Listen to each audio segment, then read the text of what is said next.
Hello my dear student, welcome to Anmol Education. तो आज हम काफी दिनों के बाद आप लोगों के पास आ चुके हैं, आप लोगों के साथ आ चुके हैं एक नए टॉपिक के साथ, एक नए चैप्टर के साथ। और ये चैप्टर ऐसा चैप्टर है जिस चैप्टर को पढ़ने के लिए हर स्टूडेंट एक्साइटेड रहता है। जी हाँ, ये चैप्टर है रिप्रोडक्शन। रिप्रोडक्शन को काफी अच्छे से हम इस वीडियो में समझने वाले हैं। इस वीडियो का ये पहला पार्ट रहेगा जिसमें हम सारे के सारे एसेक्सुअल रिप्रोडक्शन के टाइप्स को पढ़ लेंगे। फिर नेक्स्ट वीडियो जो आएगा वो सेक्सुअल रिप्रोडक्शन पे आएगा। ठीक है बच्चों, तो चलिए बिना देरी के करते हैं शुरुआत। वीडियो शुरू करने से पहले एक चीज बोलता हूँ कि लाइक कर लेना, अगर वीडियो अच्छा लगे शेयर कर लेना, सब्सक्राइब जरूर कर लेना भाई। तो चैप्टर का नाम है रिप्रोडक्शन। रिप्रोडक्शन क्या है?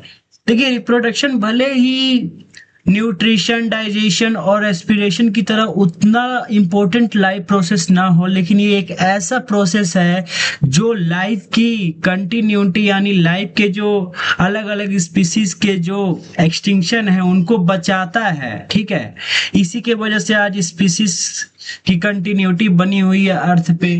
रिप्रोडक्शन एक ऐसा चैप्टर है जिसके वजह से आज आपको भिन्न भिन्न प्रकार के जीव जंतु, पेड़ पौधे सब दिखते हैं। तो बहुत ही इंपॉर्टेंट चैप्टर है रिप्रोडक्शन। तो रिप्रोडक्शन का चैप्टर का शुरुआत होने से पहले मैं आपको बता दूं रिप्रोडक्शन।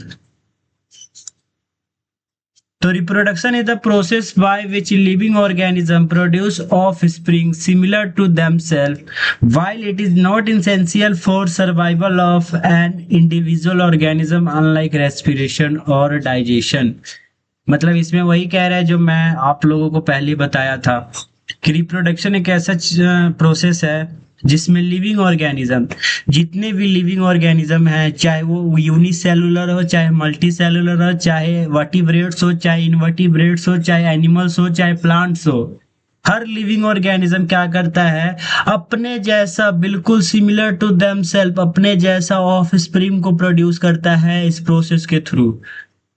माना कि ये जो प्रोसेस है वो इंडिविजुअल के सर्वाइवल को डिसाइड नहीं करता है, ऑर्गेनिज्म के सर्वाइवल को डिसाइड नहीं करता है जैसे रेस्पिरेशन और डाइजेशन करते हैं, बट फिर भी इट इज मोर इम्पोर्टेंट। क्योंकि इसकी इंपॉर्टेंस क्या है? Continuity of life and species survival. Earth पे जो लाइफ है, जो स्पीसीज का सर्वाइवल है, उसको बनाए रखता है भाई। इसके बिना अर्थ ही नहीं। ठीक है, देखो अगर रिप्रोडक्शन नहीं होता तो आज जितने भी आपको तरह तरह के लिविंग ऑर्गेनिज्म दिख रहे हैं सबका एक्सटिंक्शन हो जाता, सब के सब विलुप्त हो जाते। इनकी कंटिन्यूटी कैसे बनी हुई है? रिप्रोडक्शन की मदद से। Generation to generation living organism की स्पीसीज कैसे बढ़ रही है, इवोल्यूशन कैसे आ रहा है, वेरिएशन कैसे आ रहा है, सब के सब रिप्रोडक्शन की वजह से। ठीक है, रिप्लेस जैसे कि क्या करता है? Replacing ageing population, ageing population को रिप्लेस करता है न्यू पॉपुलेशन में। ठीक है, जैसे आपके दादाजी एजिंग पॉपुलेशन हो गए, आप न्यू पॉपुलेशन हो गए, तो आपके दादाजी आपसे रिप्लेस हो गए। आपका जनरेशन टू जनरेशन, आपका पीढ़ी दर पीढ़ी जो ये चलते आ रहा है वो चलेगा ही चलेगा। फिर आपके बच्चे होंगे, फिर आपके बच्चे के बच्चे होंगे, यानी आपका एक्सटिंक्शन नहीं होने वाला है इस प्रोसेस के थ्रू, रिप्रोडक्शन प्रोसेस के through. Maintaining population size, population size को बनाए रखता है। Transmission of genetic information, passing on DNA. आपको पता है कि डीएनए एक ऐसा पार्ट होता है जो कि सेल के न्यूक्लियस के अंदर होता है, क्रोमैटिन मटेरियल होता है जो कि हमारे बॉडी का हर इंफॉर्मेशन को कोड करता है। हमारे बॉडी का हर एक इंफॉर्मेशन कि हमारा बाल का कलर कैसा है, हमारा आई बॉल का कलर कैसा है, हमारा हाइट कितना है, ठीक है, हमारा स्किन का कलर कितना है, सारा का सारा इंफॉर्मेशन इस जेनेटिक मटेरियल में स्टोर रहता है। तो इसका भी ट्रांसमिशन होता है। मदर से अलग जेनेटिक मटेरियल्स आता है, पापा से, फादर से अलग जेनेटिक मटेरियल होता है, और इन दोनों के फ्यूजन के दौरान, डीएनए रिप्लिकेशन के दौरान एक नया जेनेटिक मटेरियल बनता है। और इसी के कारण जो लिविंग ऑर्गेनिज्म के जो ऑफ स्प्रिंग होते हैं, जो सेक्सुअल रिप्रोडक्शन से प्रोड्यूस होते हैं, वो अपने पेरेंट्स से डिफर होते हैं थोड़ा मोड़ा। कुछ ट्रेट वेरिएट होते हैं और कुछ ट्रेट इनहेरिएट होते हैं। ठीक है बच्चों, तो इस प्रोसेस में जेनेटिक इंफॉर्मेशन का भी ट्रांसफर होता है। ये मैं बता रहा हूँ रिप्रोडक्शन की इंपॉर्टेंस की, क्या इंपॉर्टेंस है इसका। Creating variation and driving evolution. देखिए बात बार बार यही बोला जाता है कि हम बंदर से बने हैं। हर कोई ये, कोई भी आपका बायो का टीचर या साइंस का टीचर बार बार यही बोलता है कि हम लोग बंदर से बने, चिंपैंजीन से बने हैं। तो ये किसके कारण बने हैं भाई? साल दर साल वेरिएशन होता गया होता गया होता गया, मिलियंस ऑफ ईयर्स लगे और इन बंदर से क्या बन गए? बंदर से हम इंसान बन गए कि नहीं? आपको पता है कि सबसे पहले धरती पे यूनिसेलुलर ऑर्गेनिज्म आए, फिर उनसे विकसित होते गए इवोल्यूट होते होते होते होते सबसे पहले 20 से 25 मिलियन पहले ड्रायोप्थिकस आए, ड्रायोप्थिकस के बाद रामाप्थिकस आए, रामाप्थिकस के बाद ऑस्ट्रालोपिथेकस आए, उसके बाद होमो हैबिलस आए, होमो इरेक्टस आए, निएंडरथालस आए, फिर होमो सेपियंस जाके आए हैं, है कि नहीं? तो ये इवोल्यूशन कैसे होता गया? ये इवोल्यूशन होता गया सेक्सुअल रिप्रोडक्शन के कारण, जो स्पीसीज प्रोड्यूस होते हैं और उनमें वेरिएशन पाया जाता है। यही variation generation to generation lead करते करते करते करते इवोल्यूट हो जाता है और एक न्यू स्पीसीज का फॉर्मेशन कर देता है। ठीक है, जिसके जैसे जेनेटिक वेरिएशन, एडेप्टेशन, सर्वाइवल, ये सारे के सारे इसमें इंक्लूडेड हैं। तो सेक्सुअल रिप्रोडक्शन और रिप्रोडक्शन वेरिएशन भी क्रिएटिंग करते हैं और ड्राइविंग इवोल्यूशन, और इस वेरिएशन को आगे की तरफ ड्राइव मतलब इवोल्यूट करके एक न्यू स्पीसीज का फॉर्मेशन कर देते हैं। ठीक है, आपको ये भी बता दूं कि मिलियंस ऑफ ईयर्स के बाद इंसान से भी कोई यूनिक स्पीसीज जरूर आएगा अर्थ पे, क्योंकि अभी भी वेरिएशन टू वेरिएशन क्या हो रहा है? इवोल्यूशन होता जा रहा है, जनरेशन टू जनरेशन इवोल्यूशन होता जा रहा है। आपको मैं बता दूं कि पहले के बच्चे उतने दिमाग के तेज नहीं होते थे। हम लोग भी फोन चलाना 10-12 साल की उम्र से फोन चलाना सीखे, लेकिन आजकल छोटे बच्चे को पता है कि व्हाट्सएप पे किसका नंबर क्या है, उसको यूट्यूब पे कार्टून लगाने आ जाता है। यानी उनके दिमाग विकसित हो रहे हैं, उनके सोचने की एबिलिटी विकसित हो रहे हैं। तो मिलियंस ऑफ ईयर्स के बाद एक यूनिक स्पीसीज आएगा जो इंसान से भी हायर लेवल का होगा। ये किसके कारण होगा? ये वेरिएशन के कारण, और यही वेरिएशन आगे चल के इवोल्यूशन में लीड हो जाता है। ठीक है, मेंटेनिंग इकोलॉजिकल बैलेंस, जो कि इकोलॉजिकल बैलेंस है। इकोलॉजिकल बैलेंस का मतलब क्या है कि हर एक स्पीसीज इकोसिस्टम में एक दूसरे पे डिपेंडेबल हैं। ठीक है, चाहे वो प्रत्यक्ष रूप से, चाहे वो अप्रत्यक्ष रूप से, चाहे वो डायरेक्टली, चाहे वो इनडायरेक्टली। जैसे शेर भी प्लांट पे डिपेंडेंट है भाई। देखो प्लांट को कौन खाता है? हर्बीवोरस। हर्बीवोरस को खाएगा शेर, यानी कार्निवोरस। तो जब प्लांट रहेगा तभी तो हर्बीवोरस रहेंगे, और हर्बीवोरस रहेगा तभी तो शेर भी रहेगा। अगर मान लो प्लांट ही खत्म हो गया धरती से, तो हर्बीवोरस भी खत्म हो गए, तो उस पर डिपेंडेंट रहने वाले कार्निवोरस भी खत्म हो जाएंगे। तो ये मेंटेनिंग इकोलॉजिकल बैलेंस को भी मेंटेन करके रखता है। इसलिए यहाँ पे लिखा है कि reproduction does not just benefits a single species. ये सिर्फ सिंगल स्पीसीज के लिए बेनिफिट्स नहीं है, बल्कि ये एंटायर इकोसिस्टम के लिए इंपॉर्टेंट है। ठीक है, by the help of genetic variation reproduction creates biodiversities. Biodiversities, आज भारत का जो स्थान है बायोडाइवर्सिटीज में विश्व में 3रे नंबर पे है। और मैं बता दूं भारत विश्व का 8.1% बायोडाइवर्सिटीज में अपना रोल प्ले करता है। तो ये भारत में बायोडाइवर्सिटीज है, चाहे और भी कंट्री में बायोडाइवर्सिटीज है, ये सब किसके कारण प्रोड्यूस हुए हैं? ये सब वेरिएशन के कारण प्रोड्यूस हुए हैं। और वेरिएशन किससे होता है? रिप्रोडक्शन से कारण होता है। तो रिप्रोडक्शन बहुत ही इंपॉर्टेंट चैप्टर है, और इसका इंपॉर्टेंस आई होप कि आपको समझ में आया हो। अर्थ पे स्पीसीज की कंटिन्यूटी को बना के रखता है, जेनेटिक फॉर्मेशन करता है। ठीक है, वेरिएशन में इंपॉर्टेंट रोल प्ले करता है, इकोलॉजिकल बैलेंस को मेंटेन करके रखता है, और बायोडाइवर्सिटीज क्रिएट करता है रिप्रोडक्शन।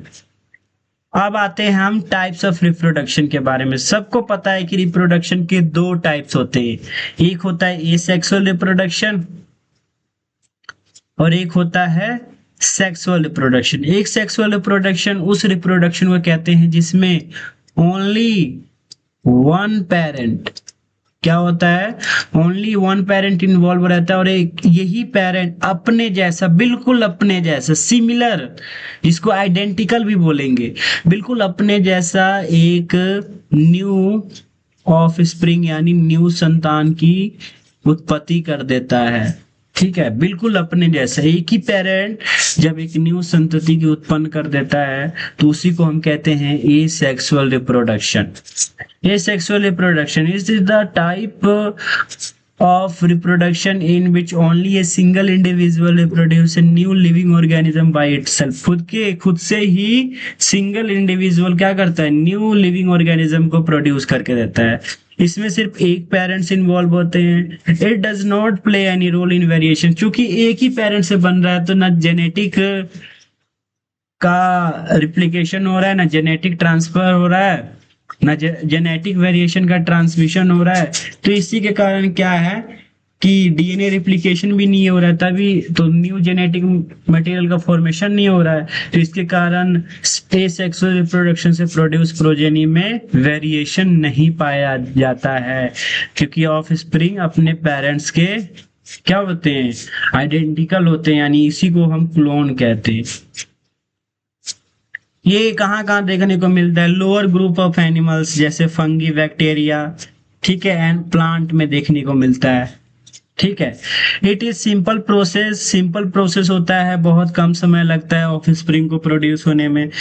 तो देखिए ये डिफरेंस जब आपसे पूछेगा सेक्सुअल और एसेक्सुअल रिप्रोडक्शन में, तब आपको यही लिखना है कि एक ऐसा रिप्रोडक्शन है जिसमें आप ये भी लिख सकते हैं कि गैमेट्स का फ्यूजन नहीं होता है, fusion of gametes does not take place। मतलब इसका सीधा सा मतलब है कि फर्टिलाइजेशन नहीं होता है, fertilization does not take place. ठीक है, तो आप ये सेक्सुअल और एसेक्सुअल रिप्रोडक्शन में जब डिफरेंस आता है तो आप ये लिख सकते हैं कि यह ऐसा रिप्रोडक्शन है जिसमें एक ही इंडिविजुअल मिलकर न्यू लिविंग ऑर्गेनिज्म का फॉर्मेशन कर देता है खुद से। इसमें एक ही पेरेंट इन्वॉल्व होते हैं, कोई प्ले नहीं करता है वेरिएशन इन इवोल्यूशन में, इवन बायोडाइवर्सिटीज में भी इसका कोई रोल नहीं है। ठीक है, जो बच्चे होते हैं अपने पेरेंट्स के बिल्कुल आइडेंटिकल होते हैं, जिसको हम क्लोन कहते हैं। ये lower group of animals and plant में देखने को मिलता है। सिंपल प्रोसेस है, बहुत कम समय लगता है एक न्यू ऑफ स्प्रिंग को प्रोड्यूस होने में। गैमेट्स का फ्यूजन नहीं होता है, यानी हम बात करें तो फर्टिलाइजेशन नहीं होता है। ठीक है, तो ये हमारा सेक्सुअल रिप्रोडक्शन। सेक्सुअल रिप्रोडक्शन हम नेक्स्ट वीडियो में चर्चा करेंगे, मैंने पहले ही बोला था, वो भी वीडियो 2-3 दिन में आपके पास आ जाएगा। अब एनसीईआरटी में लाइन है, एनसीईआरटी का ये जो पैराग्राफ है, इंपॉर्टेंस ऑफ वेरिएशन, इसको पढ़ते हैं, बहुत इंपॉर्टेंट है वेरिएशन के इंपॉर्टेंस। ठीक है, इसको इधर कर देते हैं। तो देखिए, population of organism fill well defined places or niches in the ecosystem using their ability to reproduce. The consistency of DNA copying during reproduction is important for the maintenance of body design features that allow the organism to use a particular niche. Reproduction is therefore linked to the stability of population of species।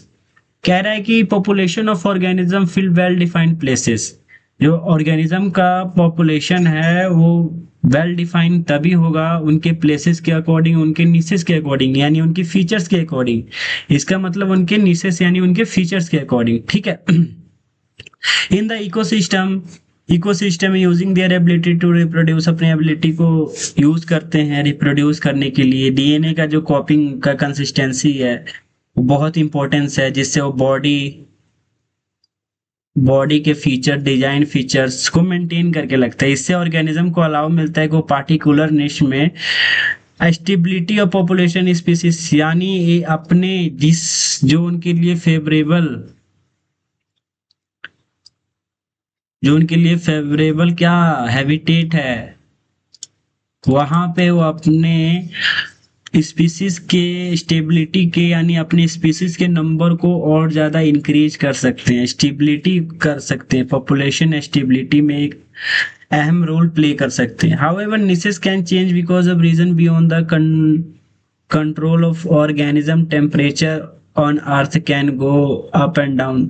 फिर भी कह रहा है, लेकिन फिर भी जो उनके फीचर्स है, जो उनकी निशेस हैं, जो उनकी एडेप्टेशन है, जो उनके हैबिटेट हैं, ये भी चेंज हो जाते हैं because of reason beyond control of the organism. Organism के कंट्रोल के आगे जब कोई रीजन जाता है, जैसे टेम्परेचर अर्थ पे अप एंड डाउन होता रहता है, वाटर लेवल कैन वेरी, ठीक है, meteorite hits to think of a few example, ठीक है, यही सब इसमें बोला गया है। Population of reproducing organism were suited to a particular niche and if the niche were drastically altered the population could be wiped out। जब उनके जो फीचर्स है, जो उनकी निश है, वो ड्रेस्टिकली अल्टर होते हैं, तो the population could be wiped out, population में एक बहुत बड़ी गिरावट आती है। ओबियसली बात है, जब आपके लिए फेवरेबल कंडीशन नहीं होगा, पर्याप्त मात्रा नहीं होगी, आप जिस कंडीशन में सरवाइव कर रहे हैं उस कंडीशन आपके लिए वो एडेप्टेबल नहीं होगा, तो आप ग्रो नहीं कर पाइएगा, आपके स्पीसीज ग्रो नहीं हो पाएंगे, तो आपका पॉपुलेशन में एक भारी गिरावट आ सकती है। If some variation were to be present in a few individual in this population, there would be some chance for them to survive. अगर उस ऑर्गेनिज्म में वेरिएशन पाया जाता है तो कुछ चांसेस हैं कि उस विकट परिस्थिति में भी वो ऑर्गेनिज्म, वो स्पीसीज क्या हो सकता है, सरवाइव कर सकता है। जैसे कि हम ह्यूमन की बात कर लेते हैं, तो ह्यूमन एक ऐसा स्पीसीज है जिसमें वेरिएशंस ज्यादा पाए जाते हैं, क्योंकि आप देखिएगा चेहरा भी आप लोगों का मिलता जुलता नहीं है, ठीक है। दो बच्चे होते हैं सिमिलर पेरेंट्स के और दोनों का फेस अलग अलग चेंज हो जाता है, तो इसमें वेरिएशन पाया जाता है। तो हमारे पास एडेप्टेबिलिटी कैपेसिटी बहुत ज़्यादा होती है, ठीक है, एबिलिटी होती है कि हम कहीं भी आसानी से एडेप्टेशन को एडेप्ट हो सकते हैं, किसी भी कंडीशन में, किसी भी इन्वायरमेंट में हो सकते हैं कि नहीं। मान लो आप यहाँ पे रह रहे हैं इंडिया में, हल्की गर्मी है, हल्की ठंडी है, अगर आपको यहाँ से अगर आपको रशिया में भेज दिया जाए तो वहाँ पे ठंड होगी, आपको कुछ दिनों तक दिक्कत होगी, बट आपका बॉडी उस इन्वायरमेंट में सरवाइव करने के लिए अपने अंदर कुछ फीचर्स को अडेप्ट कर लेगा। आपको यहाँ से भेज दिया जाए कोई ऐसा जगह जहाँ पे बहुत ज्यादा गर्मी पड़ती है, तो फिर वहां पे भी आपका बॉडी धीरे धीरे अपने आप को अडेप्ट कर लेगा, ठीक है। तो हमारे अंदर ये कैपेसिटी होती है कि हम किसी भी इन्वायरमेंट में जाके सरवाइव कर सकते हैं, because we are obtained from sexual reproduction and हम में वेरिएशन पाया जाता है। तो इसीलिए बात किया गया है कि जिन ऑर्गेनिज्म में, सुनो, इंपॉर्टेंस ऑफ वेरिएशन का मतलब यही बताया गया है कि जिन ऑर्गेनिज्म में वेरिएशन होता है, जिन ऑर्गेनिज्म में वेरिएशन होता है वो किसी भी इन्वायरमेंट में अपने आप को सरवाइव कर सकता है। Survival of the fittest, Darwin ने ये थ्योरी दिया था ना। तो जिन ऑर्गेनिज्म में वेरिएशन ज्यादा पाया जाता है तो वो अपने आप को किसी भी सिचुएशन में क्या कर सकते हैं कि ढाल सकते हैं, यानी अपने आप को अडेप्ट कर सकते हैं, ठीक है। अगला है हमारा, आप पढ़ेंगे हम टाइप्स ऑफ एसेक्सुअल रिप्रोडक्शन। एक सेक्सुअल रिप्रोडक्शन में भले ही वन पेरेंट इन्वॉल्व होते हैं, लेकिन इसके बहुत अलग अलग टाइप्स होते हैं। कुछ बर्ड के थ्रू ऑर्गेनिज्म प्रोड्यूस होते हैं, तो कुछ स्पोर के थ्रू होते हैं, तो कुछ क्या करते हैं, अपने बॉडी को बहुत सारे फ्रेगमेंट्स में तोड़ लेते हैं और उस फ्रेगमेंट से ही न्यू ऑर्गेनिज्म बन जाते हैं। मैंने बोला नहीं था, सिंपल प्रोसेस होता है। कुछ ऐसे ऑर्गेनिज्म है जिनके बॉडी को आप छोटे छोटे पार्ट्स में कट कर दोगे तो कटे हुए पार्ट से भी न्यू ऑर्गेनिज्म बन जाएंगे, ठीक है। तो देखिए कितने सारे टाइप्स होते हैं। तो पहला अगर हम बात करें तो पहला होता है फीजन। फीजन यानी दो टाइप्स के होते हैं, एक होता है बाइनरी फीजन, ये बैक्टीरिया और स्पेशली प्रोटोजोआ में ये होता है, ठीक है। और एक होता है मल्टीपल फिजन फेवरेबल कंडीशन में होता है, जब बहुत फेवरेबल कंडीशन मिले माइक्रो ऑर्गेनिज्म को सरवाइव करने के लिए। ओबियसली आपको भी अगर फेवरेबल कंडीशन मिलेगा तो आप भी सोचोगे कि हम अपने संख्या को बढ़ाएं, है कि नहीं? तो जब ये फेवरेबल कंडीशन में होता है। बाइनरी फिजन नॉर्मल कंडीशन में होता है। इसमें क्या होता है कि सबसे पहले कैरियोकाइनेसिस होता है, यानी सबसे पहले जो न्यूक्लियस है वो दो डॉटर न्यूक्लियस में टूट जाता है, फिर उसके बाद साइटोकाइनेसिस होता है। तो साइटोकाइनेसिस फॉलोज कैरियोकाइनेसिस। जो साइटोकाइनेसिस होता है वो कैरियोकाइनेसिस को फॉलो करता है, ठीक है। उसके बाद अगर हम बात करें तो फ्रेगमेंटेशन मल्टी सेलुलर ऑर्गेनिज्म में देखने को मिलेगा। इसमें क्या है, मान लो एक बॉडी पार्ट है, ठीक है, ये अपने बॉडी पार्ट को अलग अलग फ्रेगमेंट में तोड़ लेंगे और यह हर एक फ्रेगमेंट से एक न्यू इंडिविजुअल बन जाएगा। हर एक फ्रेगमेंट से न्यू इंडिविजुअल बन जाएगा, ठीक है। ये ऐसे दिखते हैं, फ्रेगमेंट की तरह ही इनका स्ट्रक्चर होता है, तो ये भी बताऊंगा। अगला है रीजनरेशन में कोई ऑर्गेनिज्म है, मान लो उसका कोई बॉडी पार्ट डैमेज हो गया या कोई बॉडी पार्ट कट गया, तो उस कटे हुए पार्ट से न्यू इंडिविजुअल का फॉर्मेशन हो जाना, इसी प्रोसेस को हम रीजनरेशन कहते हैं। फिर अगर हम बात करें तो 4th नंबर पे आता है हमारा बडिंग भी बहुत इंपॉर्टेंट है। आउटग्रोथ, एक लिविंग ऑर्गेनिज्म है, उसके बॉडी पे क्या होता है कि आउटग्रोथ होने लगता है due to repeatedly cell division के कारण, और वही आउटग्रोथ एक धीरे धीरे एक न्यू इंडिविजुअल में फॉर्म्ड हो जाता है और उससे भी न्यू इंडिविजुअल बन जाता है। बर्ड, जो आउटग्रोथ निकलता है बॉडी में उसको बर्ड कहते हैं। तो बर्ड फॉर्मेशन के थ्रू न्यू इंडिविजुअल का फॉर्मेशन हो जाना, इस प्रोसेस को हम बर्डिंग बोलते हैं। फिर है स्पोर फॉर्मेशन। मैंने बताया था कि स्पोर जर्मिनेट होके और उस जैसी वो जमीन पे निकलेगा, अर्थ पे गिरेगा, तो उस स्पोर से बहुत सारे ऑर्गेनिज्म प्रोड्यूस हो जाते हैं, इसको स्पोर फॉर्मेशन बोलते हैं। और एक हमारा अगर हम बात करें तो एक हमारा लास्ट है 6th नंबर पे है वेजिटेटिव प्रोपेगेशन, ठीक है। एक लास्ट है हमारा वेजिटेटिव प्रोपेगेशन है, यानी प्लांट्स के जो वेजिटेटिव पार्ट्स होते हैं उनसे न्यू प्लांट का फॉर्मेशन, जैसे कि बात करते हैं रूट, स्टेम, लीव्स, ठीक है, इनसे न्यू प्लांट का फॉर्मेशन हो जाना, इस प्रोसेस को हम कहते हैं, इस एसेक्सुअल रिप्रोडक्शन के मेथड को हम कहते हैं वेजिटेटिव प्रोपेगेशन। ये आर्टिफिशियल भी होता है, जैसे लेयरिंग करना, ग्राफ्टिंग करना, कटिंग करना। आप लोग देखे होगा कि जो रोज है, रोज के स्टेम को कट करके जब हम उसको लगा देते हैं, उसको रोप देते हैं, तो उससे एक न्यू प्लांट बन जाता है, ठीक है। ग्राफ्टिंग करना, आजकल आपको पता है कि तरह तरह के फ्रूट बनाने के लिए हम दो अलग अलग प्लांटों के बीच ग्राफ्टिंग करते हैं, ठीक है। तो अब हम इस वीडियो में इन्हीं सब के चर्चा करने वाले हैं। फ्यूजन के बारे में पढ़ेंगे, fragmentation, regeneration, vegetative propagation, budding and spore formation. तो बाइनरी फ्यूजन देखिए, it is a mode of asexual reproduction in which unicellular organism, ये देखिए सिर्फ और सिर्फ सिंगल सेल मतलब यूनिसेलुलर ऑर्गेनिज्म में होता है फ्यूजन, ठीक है। रिप्रोड्यूस बाय सेल डिवीजन के थ्रू रिप्रोड्यूस होता है, और single cell is converted into 2 daughter cells, और जो सिंगल सेल्स होता है वो 2 डॉटर सेल्स में कन्वर्ट हो जाता है। जैसे कि मैं आपको यहाँ पे बता देना चाहता हूँ, ये देखिए, ये मान लो एक यूनिसेलुलर ऑर्गेनिज्म है अमीबा। सबसे पहले मैंने बोला है कि इसकी न्यूक्लियस स्प्लिट होंगे 2 पार्ट्स में, सबसे पहले कैरियोकाइनेसिस होता है, फिर इससे ये 2 पार्ट्स में स्प्लिट हो जाएगा, ठीक है, दो डॉटर सेल बने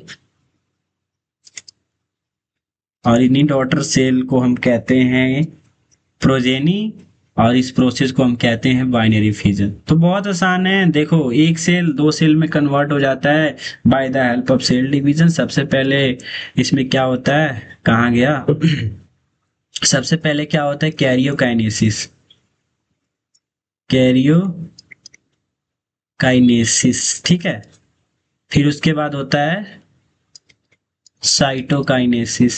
कैरियोकाइनेसिस यानी पहले न्यूक्लियस का डिवीजन होता है, डॉटर न्यूक्लियाई होते हैं, और फिर होता है साइटोकाइनेसिस, ठीक है। ये देखिए लेशमेनिया में होता है, अमीबा में होता है और पैरामीशियम में होता है, ठीक है।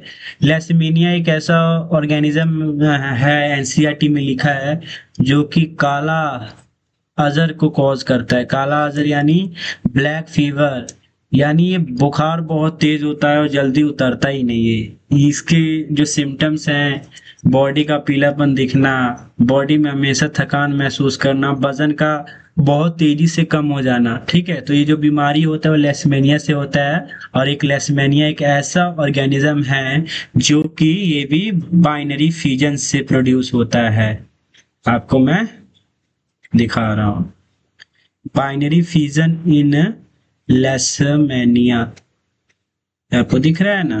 तो बाइनरी फिजन इन लेशमेनिया, इसमें भी क्या होता है, ये डॉटर न्यूक्लियाई हैं, ये दो भागों में डिवाइड हो जाएंगे और इनसे दो ऑर्गेनिज्म बन जाएंगे, एक सेल दो सेल में कन्वर्ट हो जाए, ठीक है। अब मैं आपको पढ़ाता हूं multiple fission, type of fusion जो कि फेवरेबल कंडीशन में होता है। मैंने पहले ही बोला था कि एक ऐसा टाइप्स ऑफ फ्यूजन्स है जो कि फेवरेबल कंडीशन में होता है। इनमें न्यूक्लियस जो होता है वो डॉटर न्यूक्लियाई में जो न्यूक्लियस होता है, मान लो ये न्यूक्लियस है और ये सेल है, ठीक है, ये इसका सेल मेम्ब्रेन हो गया। तो ये जो न्यूक्लियस है बहुत सारे पार्ट्स में स्प्लिट हो जाएगा। फेवरेबल कंडीशन है, सोचेगा कि मैं अपनी संख्या को जितना चाहूँ उतना बढ़ा सकता हूँ, ठीक है। और इनके लिए फेवरेबल कंडीशन कौन सा कंडीशन होता है, moist condition, moist and warm, यानी गर्मी भी हो और चिपचिपापन भी हो। और ये होता है ज्यादातर फंगी में, फंजाई में। इसीलिए आप लोग देखे होंगे कि जो बैक्टीरियल इन्फेक्शन होने का जो ज्यादा चांसेस होता है, जो फंगी इन्फेक्शन होने का ज्यादा जो चांसेस होता है, वो बरसात के मौसम में होता है, क्योंकि उस समय ये जितने भी माइक्रो ऑर्गेनिज्म होता है वो कंडीशन इनके लिए फेवरेबल कंडीशन होता है, मॉइस्ट एंड वार्म कंडीशन। तो ये बहुत सारे, देखिए न्यूक्लियस है, बहुत सारे छोटे छोटे डॉटर न्यूक्लियाइस में टूट जाएगा, स्प्लिट हो जाएगा। और ये सारे जो छोटे छोटे डॉटर न्यूक्लियाइस है, इनसे सारे क्या होंगे, सेल में कन्वर्ट हो जाएंगे। और इसमें क्या होता है, एक सेल से मैनी सेल्स प्रोड्यूस हो जाते हैं। तो देख लीजिए कितना खतरनाक है ये रिप्रोडक्शन का मेथड, ठीक है। मतलब अगर आपके बॉडी में एक बैक्टीरिया भी चला गया, आपके बॉडी में एक बैक्टीरिया भी चला गया, वो आपको इन्फेक्ट कर गया और उसको फेवरेबल कंडीशन मिल गया, वार्म एंड मॉइस्ट कंडीशन, तो वो क्या करेगा कि अपने बॉडी में, अपने मतलब सॉरी, अपने नंबर ऑफ स्पीसीज को इतना बढ़ाएगा, इतना बढ़ाएगा ताकि वो स्पीसीज आपके बॉडी के फाइटिंग सेल से फाइट कर सके। और फाइट करने के बाद जो आपके एंटीबॉडी हैं, फाइट करते करते जब उनकी जब वो लेवल कम होगा तो आपको इन्फेक्ट कर सके, ठीक है। तो ये देख लीजिए एक ऐसा ये रिप्रोडक्शन का मेथड है जिसमें एक स्पीसीज से हजार स्पीसीज भी बन सकते हैं, यानी एक इंडिविजुअल से हजार नए इंडिविजुअल बन सकते हैं। तो देख लो खतरनाक है, और ये फेवरेबल कंडीशन में होता है। इसलिए आपको बोला जाता है कि बरसात के मौसम में सतर्क रहे और स्वस्थ रहे, ठीक है। आई होप कि आपको ये, और ये कहाँ देखने को मिलता है, प्लाज्मोडियम। आपको बता दूं कि प्लाज्मोडियम एक ऐसा प्रोटोजोआ है जो कि मलेरिया कॉज करता है, मलेरिया क्रिस प्रोटोजोआ के कारण होता है। तो प्लाज्मोडियम प्रोटोजोआ के कारण मलेरिया होता है। आपको भी पता है कि मलेरिया कितना खतरनाक बुखार है। अगर इसका टाइमली इलाज ना कराया गया तो इससे डेथ भी हो सकता है। तो आई होप कि आपको ये दोनों फीचर समझ में आए हों। अब हम नेक्स्ट आते हैं fragmentation. It is a type of asexual reproduction in which an organism literally splits into two pieces, into a small pieces, sorry, into a small pieces, यार, into a small pieces, ठीक है। कह रहा है कि ये asexual reproduction का ऐसा टाइप्स है, ऐसा मेथड है, ऐसा मोड है जिसमें एक ऑर्गेनिज्म होता है, वो क्या करता है, अपने बॉडी को छोटे छोटे पीसेस में तोड़ लेता है और every pieces differentiate into new organism, और सारे जो उसके पीसेस हैं जो कि टूटे हुए हैं वो न्यू ऑर्गेनिज्म, न्यू इंडिविजुअल में कन्वर्ट हो जाते हैं, और इसी मेथड को हम कहते हैं फ्रेगमेंटेशन। ये यूनिसेल्युलर अलगी, ये सॉरी मल्टी सेल्यूलर अलगी में देखने को मिलता है ये रिप्रोडक्शन का मेथड। जिस अलगी का नाम है स्पाइरोगैरा, याद जरूर कर लीजिएगा। स्पाइरोगैरा एक मल्टी सेल्यूलर अलगी है जिसमें फ्रेगमेंटेशन देखने को मिलता है, यानी फ्रेगमेंटेशन वाला एसेक्सुअल रिप्रोडक्शन देखने को मिलता है। मैं आपको बताता हूँ, जैसे ये इसका बॉडी है फ्रेगमेंट टाइप्स का होता है, ठीक है।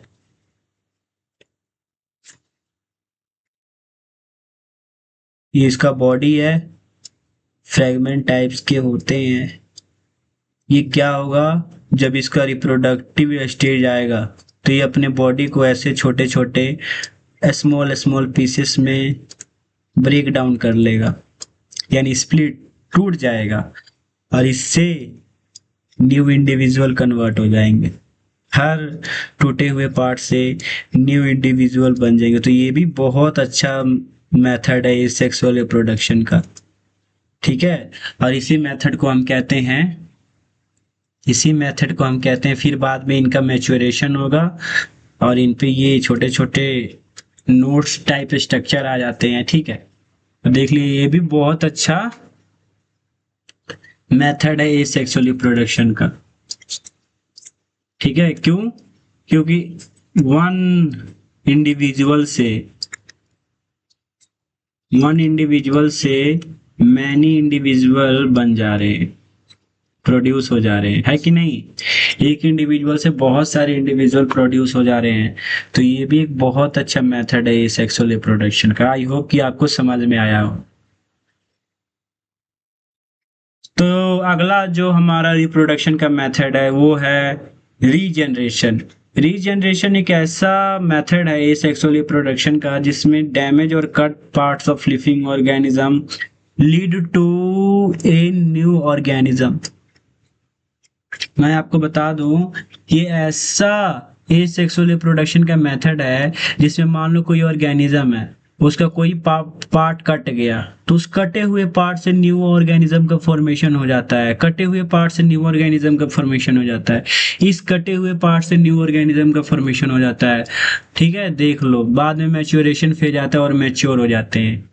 तो इस प्रोसेस को हम कहते हैं रीजनरेशन। सोचो भाई, इसके डैमेज पार्ट से न्यू ऑर्गेनिज्म प्रोड्यूस हो जा रहा है, कितना कमाल का मेथड है, और नेचर ने इसको कैसे इवोल्यूट किया है भाई। इसलिए कहते हैं बायोलॉजी मतलब हमें क्या से क्या सिखा देता है, कटे हुए पार्ट से न्यू ऑर्गेनिज्म का बन जाना। ओ माय गॉड, देख रहे हो, एक ऐसा एसेक्सुअल रिप्रोडक्शन है जिसमें कट और डैमेज पार्ट ही न्यू इंडिविजुअल में कन्वर्ट हो जा रहे हैं। भाई इसका तो पेरेंट्स का भी खत्म ही नहीं होगा। जैसी कटेगा इनसे बन जाएंगे, जैसी कोई ऑर्गेनिज्म इसको मारेगा तो इनसे ये कन्वर्ट हो जाएंगे। बट मछलियां इनको खा जाती हैं। प्लेनेरिया होता है, फ्लैट होता है, वॉलवर्म का भी काम करता है, ठीक है। इसको फ्लैट वॉर्म भी कहते हैं, बहुत फ्लैट होता है, पन्ना की तरह होता है। ये भी हमारा बीमार हमको करने में मदद करता है। इसीलिए तो आपको बोलते हैं, इसीलिए सुनो, इसीलिए जिसको भी फंगस इन्फेक्शन होता है तो बोलते हैं कि प्लीज, कोई भी बीमारी होती है तो बोलते हैं उस पे नाखून ना लगाए। नाखून लगाने से क्या होगा, इसके पार्ट कटेंगे, डैमेज होंगे, और फिर उस डैमेज हुए पार्ट से न्यू ऑर्गेनिज्म बन जाएगा। ठीक है, तो इसीलिए जो भी डॉक्टर बोलते हैं वो कुछ सोच समझ के ही बोलते हैं। तो आपको फंगल इन्फेक्शन है तो आप प्लीज उस पर नाखून बार बार ना लगाए, उस पे नाखून ना लगाए, नहीं तो जैसे इसके पार्ट कटेंगे डैमेज होंगे, फिर उस कटे हुए पार्ट से डैमेज हुए पार्ट से न्यू ऑर्गेनिज्म प्रोड्यूस हो जाएंगे। आप देख लेना, अगर आपको देखना है तो क्या करना कि प्लेनेरिया आपको मिल जाएंगे, उसको पानी में डाल लेना। ठीक है, पानी में डालने से क्या होगा, और उस चाकू से उसके पार्ट को कट कर देना जैसे किया है। कुछ दिनों के बाद यू नोटिस डैट कि इससे उसमें बहुत जितने भी उसके कटे हुए पार्ट थे उससे न्यू ऑर्गेनिज्म बन गए हैं। ठीक है, अब अगला प्रोसेस है हमारा बडिंग। देखिए बडिंग ये भी बहुत इंपॉर्टेंट है। बडिंग ऐसा एक ऐसा एसेक्सुअल रिप्रोडक्शन है जिसमें कोई ऑर्गेनिज्म होता है, उससे देखिए सेल डिवीजन के कारण, रिपीटेड सेल डिवीजन के कारण एक आउटग्रोथ निकलता है बॉडी के स्पेसिफिक साइड पे नीचे की तरफ। ये आगे ग्रोथ होता है और बर्ड की तरह स्ट्रक्चर बनाता है, और इस बर्ड से न्यू ऑर्गेनिज्म का फॉर्मेशन हो जाता है। और जैसे ही इनका रिप्रोडक्टिव फेज हटता है, जैसे इनका रिप्रोडक्टिव फेज हटता है, ये न्यू ऑर्गेनिज्म इनसे अलग हो जाता है। और ये पहले एक था, अब इसके पास दूसरा भी आ गया। ठीक है, तो इस मेथड को हम कहते हैं बर्डिंग, यानी बर्ड से न्यू ऑर्गेनिज्म का बन जाना, उस प्रोसेस को हम कहते हैं budding. Mode of reproduction in which outgrowth bud होता है रिपीटेड सेल डिवीजन के कारण स्पेसिफिक बॉडी की किसी साइट पे। और ये कहाँ को देखने को मिलता है, हाइड्रा में, जो कि एक एक्वेटिक ऑर्गेनिज्म है, पानी में रहने वाला ऑर्गेनिज्म। ठीक है, आई होप कि आपको ये समझ में आ गया होगा। बहुत इजी है यार, ये तो बहुत इजी है, एग्जाम में आएगा तो इसका डायग्राम बना देना। ये सेक्सुअल रिप्रोडक्शन उतना ज्यादा कॉम्प्लेक्स नहीं है, कॉम्प्लेक्स है थोड़ा सेक्सुअल रिप्रोडक्शन, जो कि हम नेक्स्ट वीडियो में पढ़ेंगे ही पढ़ेंगे। अगला है हमारा स्पोर फॉर्मेशन। स्पोर फॉर्मेशन देखिए, स्पोर फॉर्मेशन में क्या होता है, जैसे कि ब्रेड मोल्ड होता है ना, ये राइजोपस एक प्रकार का फंगी है। तो ब्रेड मोल्ड यानी ब्रेड पे ब्राउन ब्राउन स्ट्रक्चर आ जाता है, मोल्ड।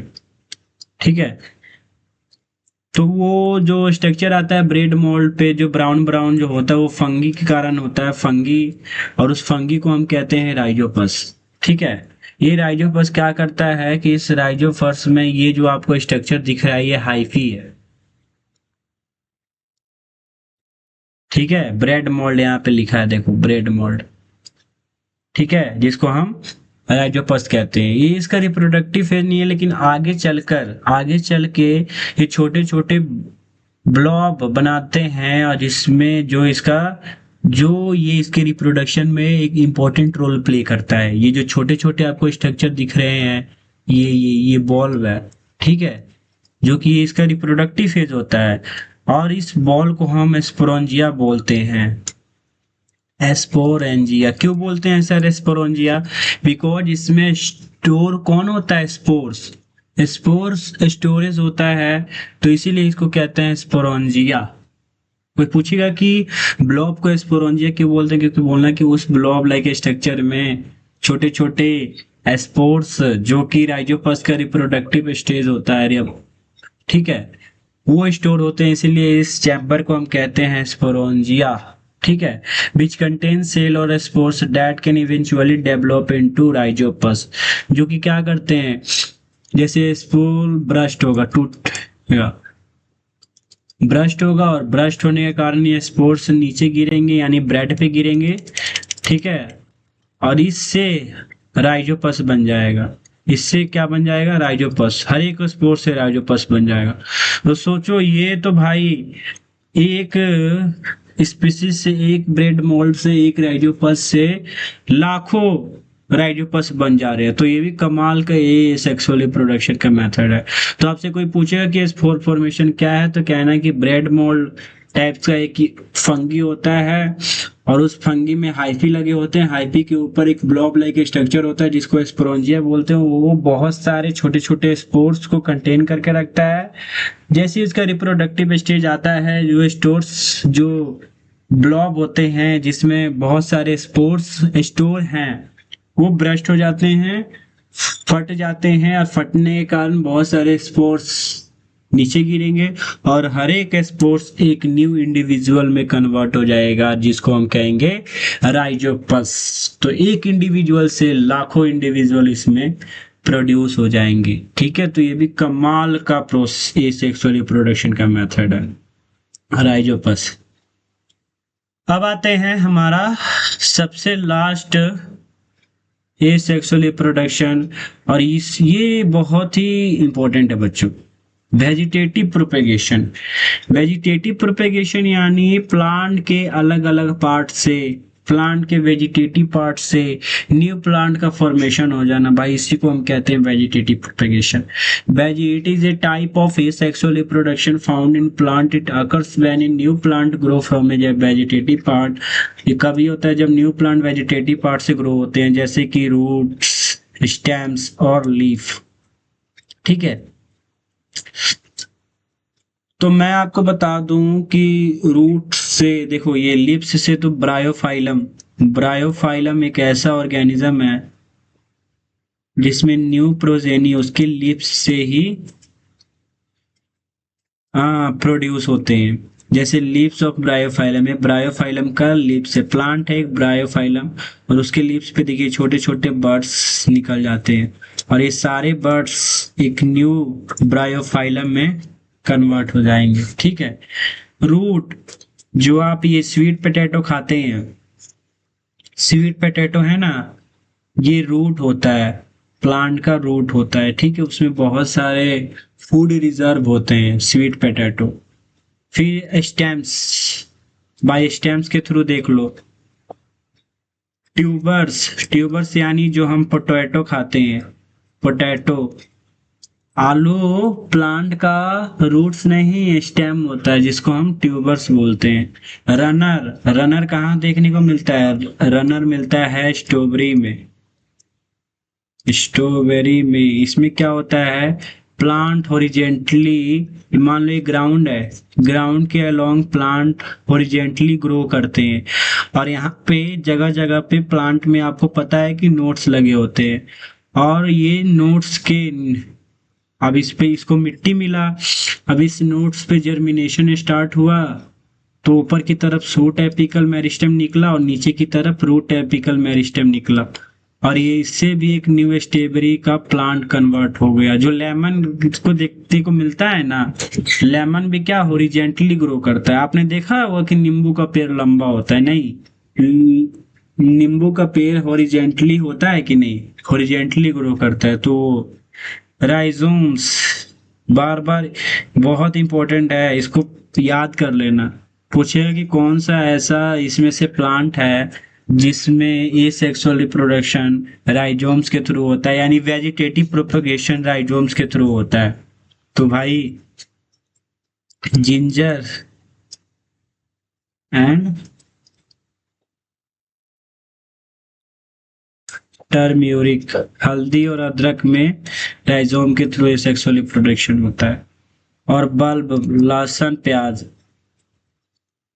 गार्लिक एंड ओनियन, लहसुन प्याज में जो एसेक्सुअल रिप्रोडक्शन होता है वो बल्ब के थ्रू होता है। और ये सारे के सारे देखिए, ये सारे के सारे क्या होते हैं, ये सारे के सारे स्टेम्स के पार्ट होते हैं, यानी मैं स्टेम्स का एक इवोल्यूट पार्ट होते हैं। ट्यूबर्स, रनर्स, स्टेम, और सॉरी राइजोम्स, बल्ब, ये सारे के सारे स्टेम्स होते हैं। ठीक है, आई होप कि आपको ये समझ में आ गया होगा। फिर आगे चलकर आर्टिफिशियल मेथड भी किया गया है, जैसे कटिंग करके, रोज के स्टेम्स को कट करके, लेयरिंग करके। सुनो, जैसे मान लो कोई प्लांट हॉरिजेंटली ग्रो कर रहा है अलोंग साइड विथ ग्राउंड, तो उस पे क्या करते हैं, मिट्टी का लेयर कर देते हैं। ठीक है, और यहाँ से न्यू प्लांट कन्वर्ट हो जाते हैं। ग्राफ्टिंग, जैसे ये कोई प्लांट है, इसके हम ब्रांच को काट के हटा देंगे और इसमें हम एक न्यू ब्रांच ऐड कर देंगे, जिस प्रोसेस को हम कहते हैं ग्राफ्टिंग। तो ये बस आपको जानने के लिए पूछेगा नहीं कि ग्राफ्टिंग क्या होता है, कटिंग क्या होता है, लेयरिंग क्या होता है। बस आप इतना जान लेना कि artificial method of vegetative propagation cutting, layering और ग्राफ्टिंग से होता है। ठीक है, आई होप कि आपको ये समझ में आ गया होगा।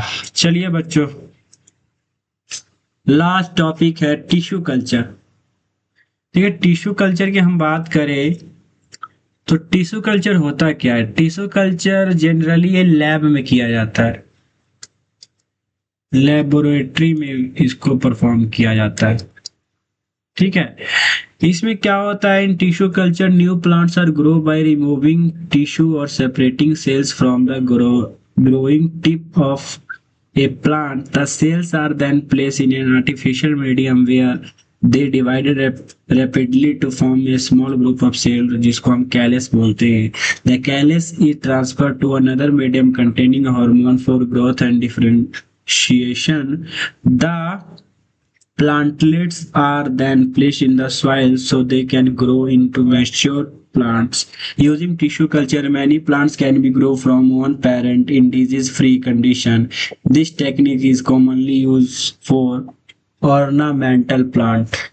देख लीजिए इसमें क्या लिखा है। कह रहे हैं टिश्यू कल्चर एक ऐसा प्रोसेस है जिसमें new plants are grown by removing tissue और सेपरेटिंग सेल। मतलब मान लो ये कोई प्लांट है, ये कोई प्लांट्स है।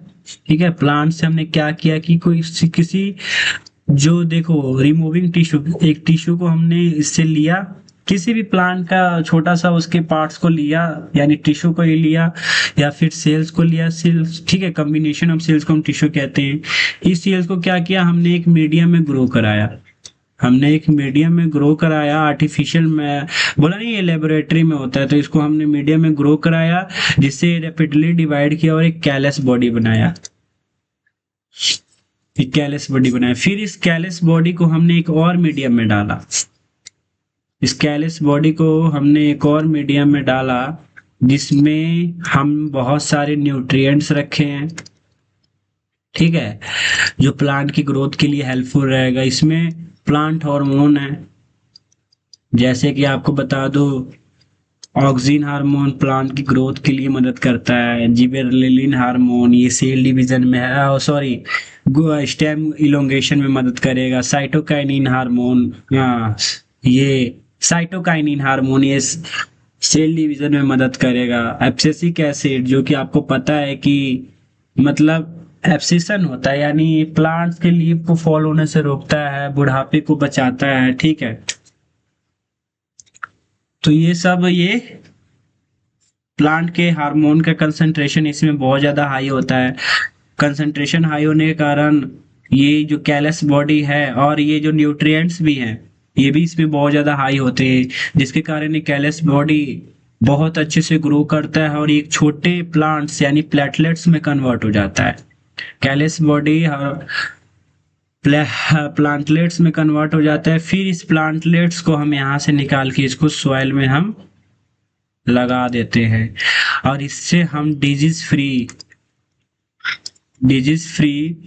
न्यू प्लांट ऑब्टेन कर लेते हैं। डिजीज फ्री न्यू प्लांट्स को हम ऑब्टेन कर लेते हैं। ठीक है बच्चों, और इससे हम क्या करते हैं, टिश्यू कल्चर से एक न्यू प्लांट को हम ऑब्टेन कर लेते। देखो वो भी प्लांट ग्रो कर रहा था, उससे हमने एक टिश्यू सेल्स को लिया और फिर उसको हमने क्या किया कि एक ऐसे मीडियम में आर्टिफिशियल मीडियम बनाया तो उसमें उसको ग्रो करा दिया जहाँ पे बहुत सारे सेल डिवीजन में कैलस बॉडी बना। इस कैलस बॉडी को ग्रो करने के लिए सफिशिएंट न्यूट्रिएंट्स और हार्मोन की जरूरत थी, तो हमने फिर उसको ऐसे मीडियम में रखा जिसमें हार्मोन का कंसंट्रेशन, न्यूट्रिएंट्स का कंसंट्रेशन ज्यादा हो, जिससे क्या हुआ, प्लांटलेट्स में कन्वर्ट हुआ। फिर उस प्लांटलेट्स को हमने निकाला मीडियम से और फिर उसको हमने सॉइल में लगा दिया और इससे हम बहुत सारे डिजीज फ्री कंडीशन में प्लांट्स को ऑब्टेन किए हैं। और ये टेक्निक ज्यादातर ऑर्नामेंटल प्लांट्स में किया जाता है, ऑर्नामेंटल प्लांट्स में।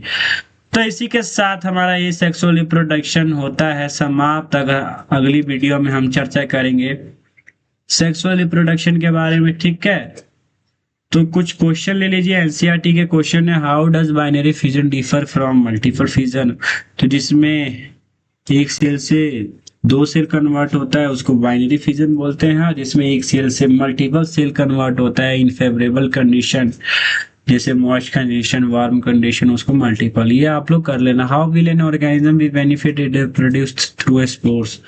भाई मैंने पहले बताया था क्यों बेनिफिशियल होता है, क्योंकि कम समय में लाखों ऑर्गेनिज्म प्रोड्यूस हो जाते हैं स्पोर्स फॉर्मेशन के through. Can you think of reason why more complex organism can not give rise to new individual through regeneration. क्या आप सोच सकते हैं कि जो मोर कॉम्प्लेक्स ऑर्गेनिज्म है वो रीजनरेशन के थ्रू न्यू ऑर्गेनिज्म क्यों नहीं दे सकते हैं? बिकॉज कॉम्प्लेक्स जो ऑर्गेनिज्म है, देखिए मैं आपको हिंदी में बता दे रहा हूँ, एक्सप्लेन कर दे रहा हूँ, आप इसको अपने लैंग्वेज में लिख लेना। कॉम्प्लेक्स ऑर्गेनिज्म है, उनका बॉडी का जो हर एक सेल्स है, हर एक जो टिश्यू है, वो अलग अलग ऑर्गेन सिस्टम में कन्वर्टेड है कि नहीं? जैसे एक्सक्रीटरी सिस्टम में वो सेल और टिश्यू आएंगे जो एक्सक्रीशन में हेल्प करते हैं, सर्कुलेटरी सिस्टम में वो सेल्स और टिश्यू आएंगे जो सर्कुलेशन में हेल्प करते हैं। तो कॉम्प्लेक्स ऑर्गेनिज्म का अपना अलग अलग फंक्शन है। तो मान लो अगर हम उसके अगर हम मान लो कि उसके गर्दन को काट के हटा दिए, तो भाई जब माउथ ही नहीं रहेगा तो खाना किधर से खाएगा? ब्रेन ही नहीं रहेगा तो पूरे बॉडी में सिग्नल कैसे ट्रांसमिट होगा? तो कॉम्प्लेक्स ऑर्गेनिज्म कॉम्प्लेक्सिबिलिटी से बने होते हैं। इनका जो फंक्शन होता है रिजिड होता है, फ्लेक्सिबिलिटी ये नहीं होते हैं, प्रोवाइड नहीं कराते हैं पूरे बॉडी में। तो इसी के कारण होता है कि more complex organism cannot give rise to new individual through generation. Vegetative propagation practice for growing some types of plants, ये आप लोग कर देना, जल्दी से हो जाता है, इससे प्लांट डिजीज फ्री भी होते हैं। I think why DNA copying are an essential part of the process of reproduction, क्योंकि इसी के कारण जेनेटिक वेरिएशन होता है। इसी के कारण क्या होता है? जेनेटिक वेरिएशन होता है, और जेनेटिक वेरिएशन के कारण क्या होता है बच्चों? स्पीसीज किसी भी इन्वायरमेंट में रहने की अपने अंदर एक एबिलिटी को डेवलप करते हैं, जिसको हम एडेप्टेशन बोलते हैं, यानी कहीं भी वो जाके अडेप्ट हो सकते हैं। और यही जेनेटिक वेरिएशन आगे चल के इवोल्यूशन में एक अहम रोल प्ले करता है, और इवोल्यूशन अर्थ के लिए बहुत ही इंपॉर्टेंट थिंग है।